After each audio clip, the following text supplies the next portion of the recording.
చాలా స్పష్టంగా ఉన్నది కాంగ్రెస్ పార్టీ. తెల్లవారి నుంచే ఏంది ఎన్ని ఇచ్చినా మనం తెలంగాణ ప్రజలు సాటిస్ఫై చేయలేము. ఒకటి ఇస్తే రెండోది అడుగుతారు, సరిపోని రెండోది కూడా ఇస్తే మూడోది అడుగుతారు, 3 నుంచి 9 దాకా అడుగుతారు, ఆఖరికి 10వ ఒక్కటి ఇవ్వకపోయినా మళ్ళీ ఆఖరికి అడ్డైపోతారు. కాబట్టి ఒక్కటి కూడా ఇవ్వకుండానే ఉందామని నిర్ణయం చేసుకుంది కాంగ్రెస్ పార్టీ. ఇచ్చిన హామీలు ఒక్కటి కూడా ఇయ్యదు, నెరవేర్చారు.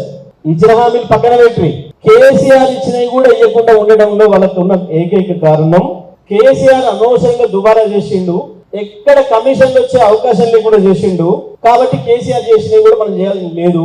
ఈ మాట నేనేం లేదు, నల్గొండ జిల్లా మంత్రి స్వయంగా వాళ్ళ కార్యకర్తలు చెప్పిన మాట వాళ్ళు నాకు చెప్పింది.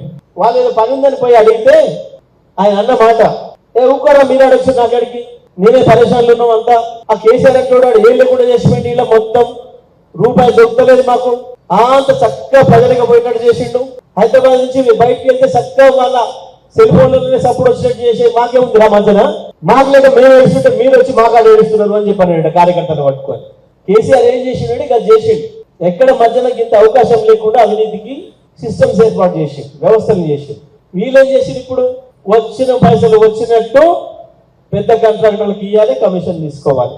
ఏ విధంగా పోయింది కమిషన్ల కథ?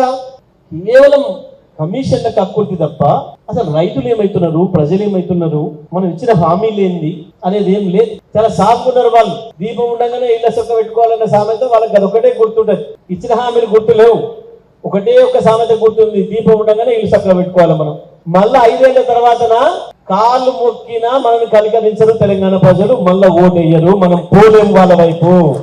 ఇక ప్రజల్ని ఓట్లు అడిగే ఆలోచనే అనవసరం. కాబట్టి ఉన్నప్పుడు ఇప్పుడే సంపాదించుకుందాం.